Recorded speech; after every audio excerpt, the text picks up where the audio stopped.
What is going on, ladies and gentlemen? We are back with another group figure review. Last time I did this was with the Persona 5 figures.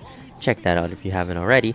And this time we have the SH Figuarts Kaizoku Sentai Gokaigers. Now let's jump right into this. Of course, if you haven't seen my previous Super Sentai reviews, check those out first and educate yourself on the Super Sentai series. But to give the TLDR, Super Sentai is the origin point of what we here in the US know as Power Rangers. Now, my past Sentai reviews were of Sentai that didn't have Power Ranger counterparts, but this group of Sentai has the added bonus of having that exact thing. You Power Rangers fans may recognize these designs from the totally loved, not hated, and well-acted Power Rangers season, Power Rangers Super Mega Force, the 20th anniversary season of Power Rangers. Yeah, it wasn't that good. To add a layer of salt in the wound, this season was made worse due to the Sentai it adapted from, which was, and still is, considered one of the best Sentai seasons ever made. Of course, they had the advantage of people who actually cared about the project they were working on, but that's getting into a whole other discussion. No, we're here to talk about the figures, and these figures are good. Very good, actually. And what better place to start than with the Red Ranger, Gokai Red. Now, the Gokaiger design has always been some of the best thanks to them having a rather simplistic but effective style. The black bodysuit with the logo on the chest, the sleek jacket with flared collars, and that helmet. People love the Gokaiger helmet, and for good reason. It, like the overall suit, is nice and simple, only having minimal colors. The main color, black visor, and gold accents. The red, in this case, really lets the gold pop out at you, not only on the helmet, but the rest of the figure as well. And of course, you have the classic white neck and gloves to really complete the look. But this is a figure, of course, so how does it feel? Pretty good, actually. Everything seems to hold together well. Nothing is too tight or too loose. It's overall good. At least on this figure. I can't say the same for the others. Since these figures are so similar in design, I may as well talk about the rest of them in groups, starting with the other guys. Gokai Blue and Green share a lot of similarities, obviously, with the main difference being, of course, the colors and the helmet sculpt. Now, my blue bias tells me that I prefer Gokai Blue's design more than Gokai Green's. I also like the gold accents more on Gokai Blue here, since the blue makes the gold pop way more. Not that Gokai Green's gold accents don't pop, but, you know, color theory and all that. And blue and yellow are complementary colors after all. Yeah, I went to an art school. Feel-wise, these two feel a bit off, honestly. Specifically, the legs. Now, since these are like 10-year-old figures and I got them pre-owned, some issues could arise, of course. And out of the box, these little connector joints for the legs were basically getting ready to snap. And in one case, they did. More on that later. So, to avoid further disaster and spending more money, I basically superglued those joints so they can't move. And yes, I did it for all these figures except Red. Was that the best idea? Probably not, but it's better than them breaking, and realistically, I only lose out on the legs shifting up and down, so it's not a big deal to me personally. Anyways, we're moving on to... Like Blue and Green, Gokai Yellow and Pink share the same basic figure and body mold, with the main difference being, of course, the colors and the helmets. Yes, I know I literally just said the same thing about the guys, but like, shut up. Like all previous figures, they have the gold accents, and pink looks great. The pink and gold, much like the red and gold, pop nicely. But the yellow and gold? This ain't it. It's not terrible, but since the colors are so similar, the gold can't pop as well. Feel-wise, they also share the same leg problem with the guys, so you know what I did with them.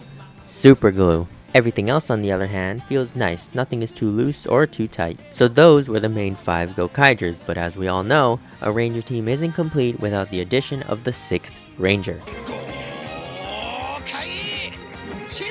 Now, as typical with the 6th or extra Rangers, they share some design elements with the rest of the team, but have enough differences to make them more than just a palette swap of everyone else. Right off the bat, the helmet is very different in comparison to the others. As opposed to the crown-like aesthetic, Gokai Silver has this more do-rag look to it, which is a pretty standard pirate look, even having this back bit to make it look like the knot on a do-rag. How nice! The rest of the figure is about what you'd expect from a design standpoint.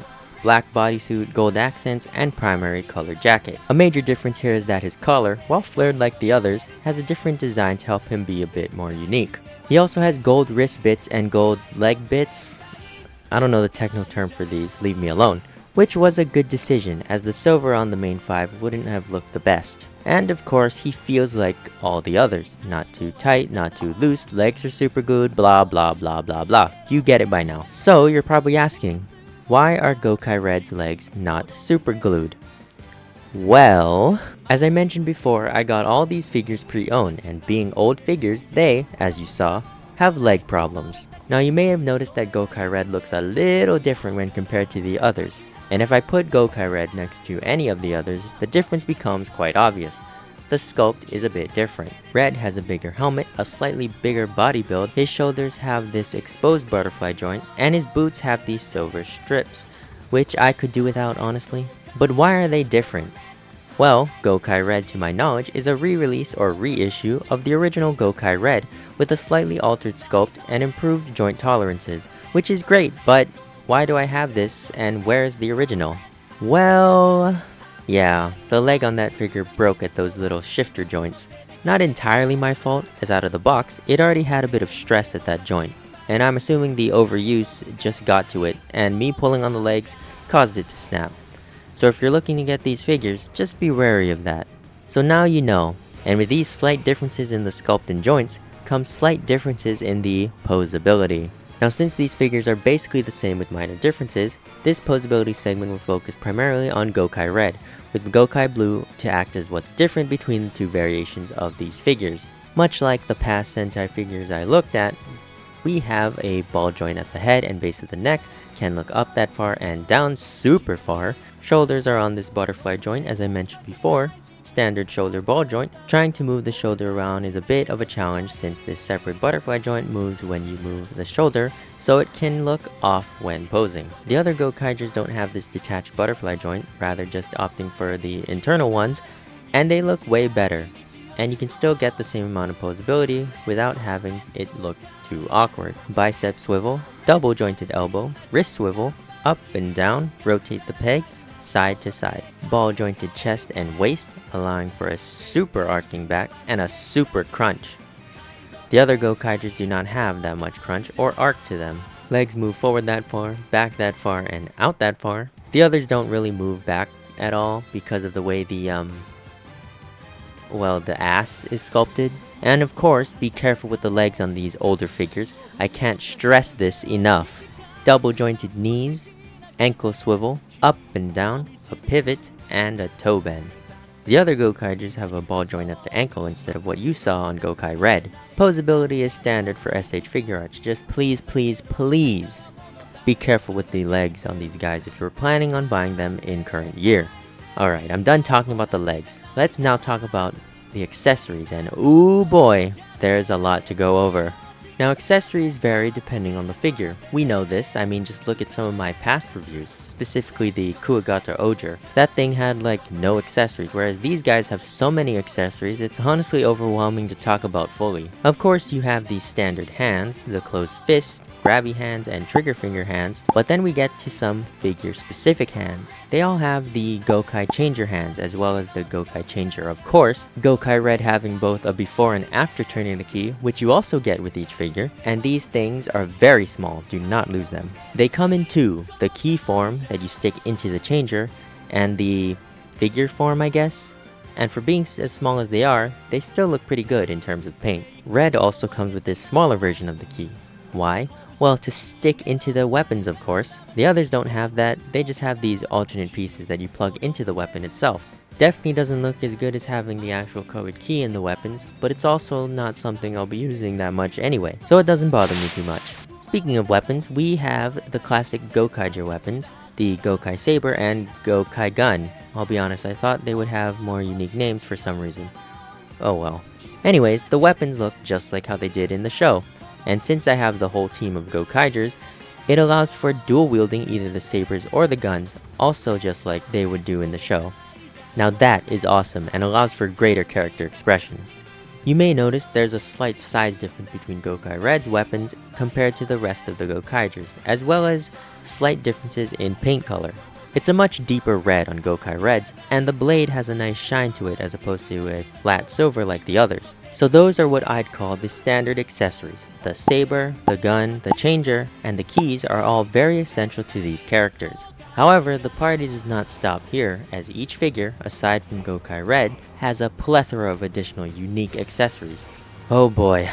Gokai Blue has these really cool swords, a 2-bladed one and a 3-bladed one, and yes, all these additional accessories do make appearances in the show, to my knowledge. Leave comments if I'm wrong. Gokai Green's unique accessory is this here bird, who I don't know the name of, so again, comments? And this thing has ball-jointed wings. It's pretty good, it looks nice, it's their bird, I don't know. Gokai Yellow and Pink have these different skirt pieces that help with kicks and other intense leg poses. A nice touch. Yellow also comes with this dual-bladed sword, but the more traditional type, not the Gokai Blue type. And this sword on a string, which is a bendy wire. Very cool variation of the sword. Gokai Pink also has one of those swords, as well as this double gun. I don't know what to call it, but here it is. And to accommodate this gun, she has unique trigger finger hands. Now getting back on the unique hands thing, here's just all the unique hands for each figure. I'm not going over them individually because I don't want to be here all day. So we're done, right? We can move on, right? No, because now we have these. Oh yeah, the Gokai Darians. When the Gokaiger ship is in its Megazord form, the Rangers all take their respective wheels to command said Megazord.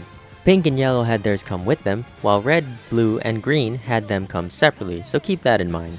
All these wheels are the same, except Red's, and they all have seats, except Red. Now if you wanted to talk about a substantial amount of accessories, these figures take the cake for sure, at least compared to everything else I've reviewed. And I haven't even gotten to Silver yet, which brings me to Silver's changer and key. No key form for his key because his character doesn't convert them into key form when he changes. His main weapon, the Gokai Spear, as well as its gun mode, doesn't come with its anchor mode, which would have been cool, but it's not a bad thing. And they look really good, but be careful of these parts because they are very sharp. I reckon you could draw blood if you aren't careful. Overall, these figures are great. I'm a pretty big believer of if you're gonna get one, you need them all, because otherwise, it just looks wrong. Granted, with Super Sentai, they like to put a lot of emphasis on the Red Ranger over all the others, which makes sense, so I can understand not getting, or even not making, the rest of the team. Red is usually all you need, and for some, that's fine. For me, I like the team aspect, which is why this set is fantastic. Yes, there were leg issues, but aside from that, the amount of stuff you get with even just one figure is leagues better than what you get with like the Kuwagata Oger. And it's partly due to a character standpoint, but also those older figures just came with more, I feel. Bandai is really stingy with the accessories for some of their more recent figures, it seems. Now, if you want to buy these, well, you'll need to get them from aftermarket places.